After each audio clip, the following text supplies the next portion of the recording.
unik, menarik, hingga tragedi terjadi selama sepekan ini. Rangkaian peristiwa tersebut kami rangkum dalam segmen On This Week malam ini.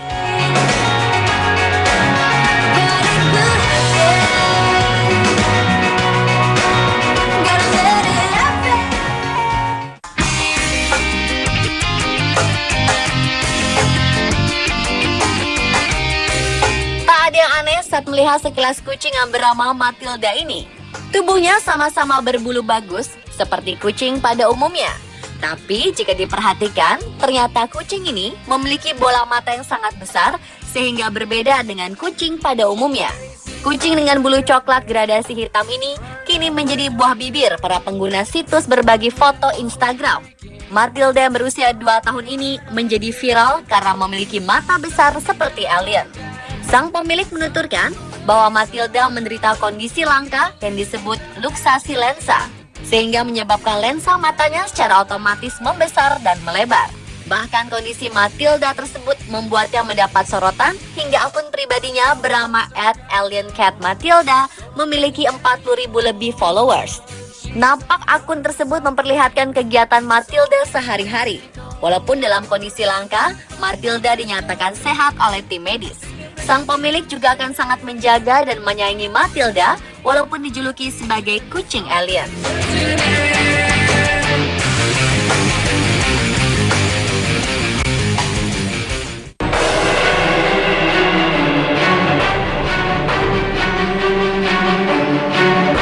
Seorang pria asal Pujiang, Provinsi Zhejiang, Tiongkok bernama Liu merasa tidak kuat lagi menahan beban hidup. Kebangkrutan bisnis membuat dia berpikir bahwa sudah tidak ada yang layak diperjuangkan dalam hidupnya. Pria 48 tahun itu lantas memilih bunuh diri. Rencana menghabisi nyawa sendiri pun disusun. Menceburkan diri di sungai Yiwu yang deras menjadi pilihan. Namun begitu sudah berada di sungai, Liu langsung mengurungkan niat untuk menenggelamkan diri di sana. Airnya terlalu kotor dan bau, sehingga sangat menjijikkan jika tertelan. Begitu alasannya. Liu pun berenang sekuat tenaga ke tepian. Arus deras sempat membuat Liu sulit menyelamatkan diri. Polisi lantas datang setelah ada warga setempat yang menghubungi via telepon. Dia berhasil menuju darat setelah polisi melemparkan pelampung dan terjun menolong. Petugas medis menyatakan tidak ada luka serius atas usaha bunuh diri tersebut.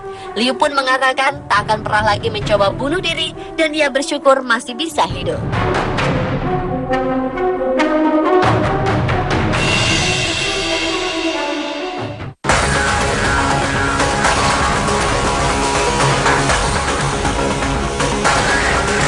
Seekor harimau yang kabur dari kebun binatang di Tbilisi, Georgia, ditembak mati setelah menyerang seorang pria hingga tewas. Harimau itu kabur akibat banjir yang menerjang ibu kota Georgia tersebut. Menteri Dalam Negeri awalnya mengatakan bahwa hewan tersebut adalah singa dan pemerintah mengerahkan pasukan khusus untuk memburu binatang yang telah lepas sejak banjir melanda pekan lalu. Namun juru bicara Menteri Nino Giorgiovanni kemudian mengatakan bahwa hewan itu adalah harimau dan telah dilikuidasi. Serangan tersebut hanya berjarak 2 hari setelah Perdana Menteri Georgia menyatakan bahwa semua hewan yang terbawa banjir dari kebun binatang termasuk singa, beruang, dan kuda Nil sudah dibunuh atau ditangkap. Saksi mata berkata pada TV setempat bahwa mereka melihat seseorang diserang oleh harimau putih di dekat Hero Square yang tak jauh dari kebun binatang. Korbannya adalah seorang pria berusia 43 tahun. Dia dibawa ke rumah sakit dengan kondisi dan cedera parah. Banjir ini telah menewaskan setidaknya 17 orang, termasuk 3 orang pegawai kebun binatang. Pusat kota rusak berat dan 5 orang masih hilang.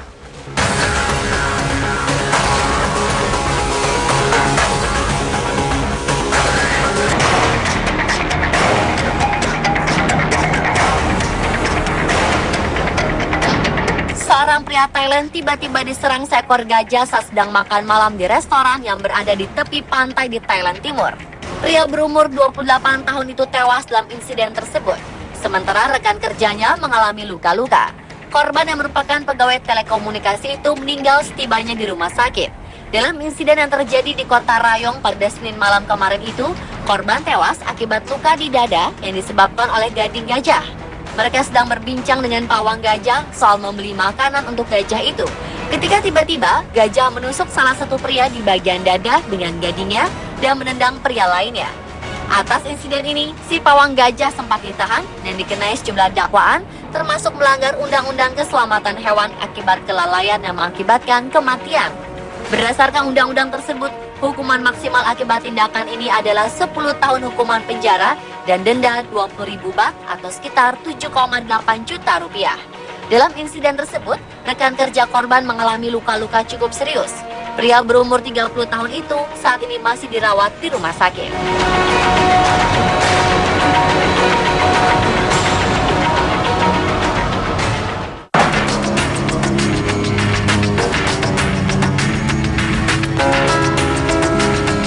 Sedikitnya 6 orang tewas dalam insiden runtuhnya sebuah balkon apartemen di California, Amerika Serikat.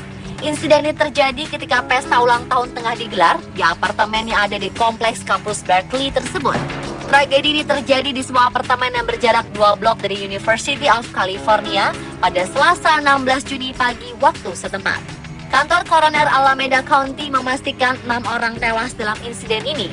Tidak disebut lebih lanjut identitas ke-6 korban tewas, hanya disebut usianya sekitar 21 hingga 22 tahun. Semua korban tewas diketahui berasal dari Irlandia, sedangkan 7 orang lainnya mengalami luka-luka, beberapa dalam kondisi kritis di rumah sakit setempat.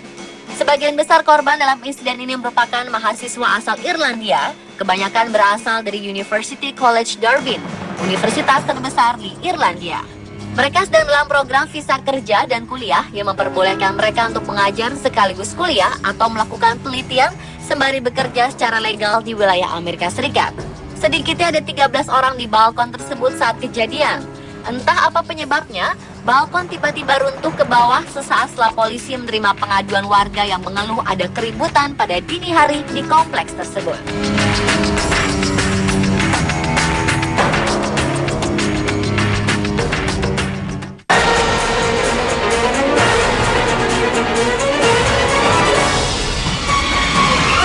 Satu keluarga diperkirakan tertimbun di bawah batu tebing pantai Sadranan Gunung Kidul yang runtuh Rabu 17 Juni kemarin. Ada yang melihat satu keluarga berteduh di bawah tebing, lalu mereka tidak kelihatan setelah tebing roboh. Namun demikian, terkait kebenaran itu, pihaknya belum bisa memastikan sebab sampai saat ini belum ada pihak yang melaporkan kehilangan keluarga. Tampak 2 alat berat memecah batu tebing dan mengeruk sisi batu. Ratusan masyarakat masih berkerumun di sekitar lokasi untuk menyaksikan proses pencarian yang dilakukan oleh tim SAR gabungan. Sampai saat ini, tim telah menemukan 6 korban, 2 orang korban selamat, dan 4 lainnya meninggal dunia.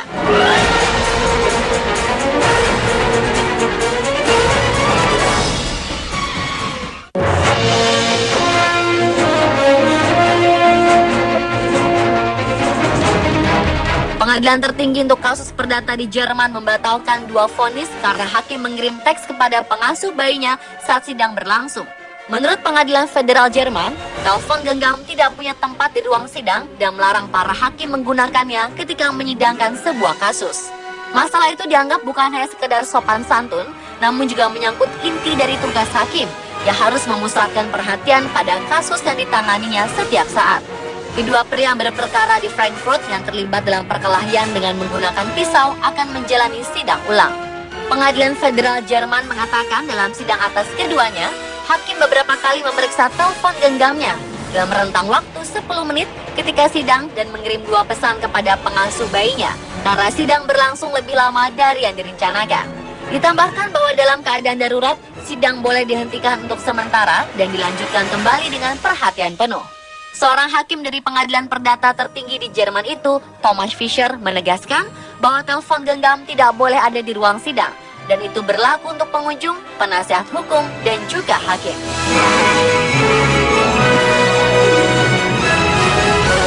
Pemirsa, itulah On This Week, versi On Spot.